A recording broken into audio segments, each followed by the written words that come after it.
जादुई टीवी। सुनो, तुम्हारे बाबूजी तो कब के गुजर गए। अब उनका जो सामान है वो पड़े पड़े कबाड़ा हो रहा है। बेच ही दो, कुछ पैसे आ जाएंगी। बात तो सही है। अगले संडे फुर्सत में यही करेंगे। अगले संडे रोहित सारा सामान कबाड़ी को घर बुला के दे देता है। तभी उसकी नजर बाबूजी की पुरानी टीवी पर जाती है, जो इतने सालों तक कूड़े में पड़ी थी, फिर भी चमचमा रही थी। टीवी तो देखो, जैसे एकदम नई हो। हाँ, बाबूजी को टीवी देखना बहुत पसंद था। उनका सपना था कि वो टीवी पे आए। एक बार मौका भी था जब वो अपने गांव के गाने सुनाने किसी चैनल पर जाने वाले थे, पर मैं और मेरा भाई लड़ पड़े और बाबूजी को घर पर ही रुकना पड़ा। चला के देखें क्या? हाँ हाँ, क्यों नहीं, देख लेते हैं। पर शायद ही चले।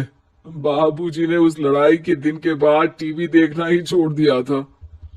टीवी चालू करने के लिए उसमें केबल वायर लगा दिया जाता है।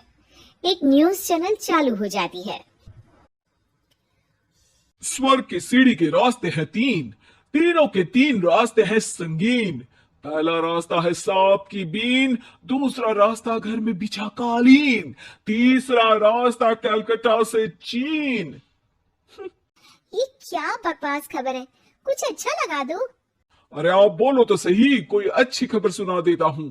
मेरा तो काम ही खबर देना है। अरे बाप रे, टीवी बात कर रही है। हाँ, ये न्यूज वाला मुझसे। हाँ हाँ, आपसे ही तो बात करूंगा ना, आपके घर में हूं तो। अरे, ये सपना है क्या? तुम हमसे बात नहीं कर सकते? अरे सपना नहीं भाई साहब, ये टीवी जादुई टीवी है। बोलो, क्या खबर सुननी है, वरना ब्रेक लेने का टाइम आ जाएगा। सुप्रिया घबरा के टीवी बंद कर देती है। वो क्या था? अरे एक बार और चालू करके देखे, फिर से बात करेगा तो चैनल बदल देंगे। सुप्रिया फिर टीवी चालू कर देती है। अरे ऐसा कोई मुंह पे टीवी बंद करके जाता है क्या? मुझे बुरा लगा आपका नेचर। चाय पानी तो पूछो। सुप्रिया टीवी के बटन से चैनल बदल देती है। अब टीवी पर एक फिल्म चल रही है। अरे ये तो सूर्यवंशम है ना? हाँ, और ये ठाकुर को जहर की खीर दे दी और उसको पता भी नहीं है। ए भाई, खीर मत पीना, उसमें जहर है, मत पीना। ठीक है महाशय, जैसा आप कहें। हाँ। अरे आपकी बात मान ली, पूरी पिक्चर ही अब तो बदल जाएगी। मतलब ये सच में जादुई टीवी है? तभी वहाँ कबाड़ी आ जाता है। भैया, टीवी के 150 रुपए दूंगा, चलेगा? अरे 1.5 करोड़ में भी ना दे तुमको ये टीवी हम।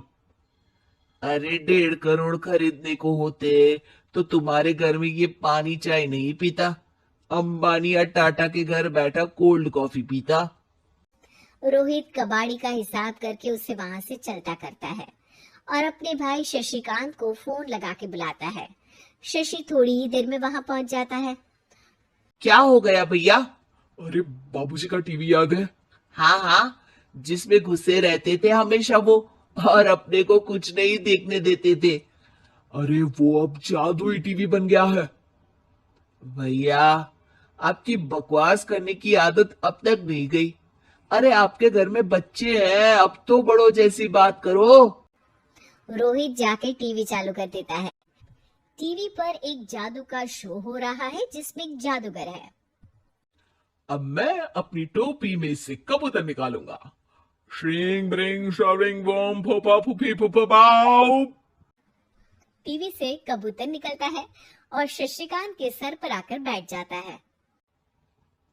भैया, ये क्या हो रहा है? भैया इसे उड़ाओ।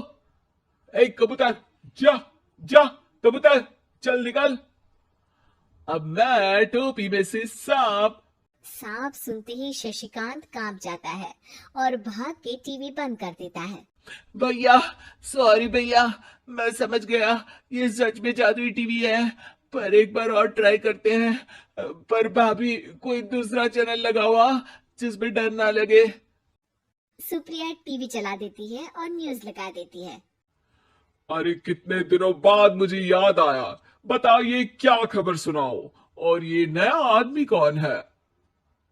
ये मेरा भाई है शशिकांत।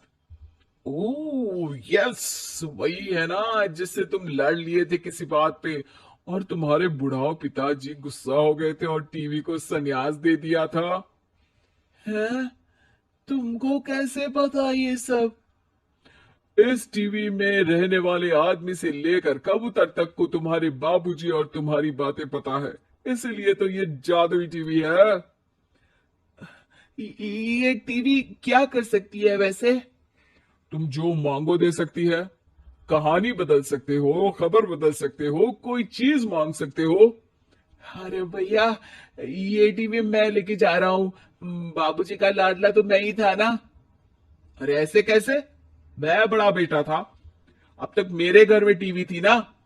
अब तक कहाँ गए थे पिताजी के लाडले? तुम्हारी गलती का एहसास भी है। अरे भैया, ज्यादा ना बोलो वरना भूल गए आपके दांत तोड़ दिए थे मैंने उस लड़ाई में। मेरी बीवी के सामने मेरी बेइज्जती करता है। रुक दोनों भाई हाथापाई पे उतर जाते हैं। रुक, बताता हूं तुझे कि कौन बड़ा है। अरे छोटे का दम तो देख लीजिए आप। ये खबर आपकी बाबूजी को देता हूँ। तभी टीवी अचानक बंद हो जाता है। अरे शायद टीवी नाराज हो गया। और लड़ लो, आए बड़े खली बनने। टीवी से एक तेज रोशनी निकलती है और टीवी में बाबूजी दिखाई देते हैं। बाबूजी आप? इतना चकरा क्यों रहा है? अपने बाप को नहीं पहचानता क्या? ये तो ऐसा ही है बाबूजी। प्रणाम बाबूजी। अरे चुप कर, तुम दोनों ही उल्टे हो। तुम्हारी वजह से मैंने टीवी में आने के सपने को छोड़ दिया, तुम्हारी लड़ाई की वजह से। और तो और, जितना मैं अपनी बीवी को नहीं देखता था उतना टीवी को देखता था, वो भी छोड़ दिया तुम दोनों की लड़ाई की वजह से। और अब मरने के बाद जब मैंने टीवी को जादुई टीवी बना दिया तो भी तुम इसका फल लेने की जगह लड़ रहे हो। अरे तुम तो लायक ही नहीं हो। अब तुमको बाबा जी का ठुल्लू भी नहीं मिलेगा। बाबूजी चले जाते हैं। टीवी बंद हो जाता है। रोहित और शशिकांत गिड़गिड़ा के टीवी के सामने हाथ जोड़ के बाबूजी को बुलाते हैं, पर टीवी सिर्फ धुआं निकालता रहता है।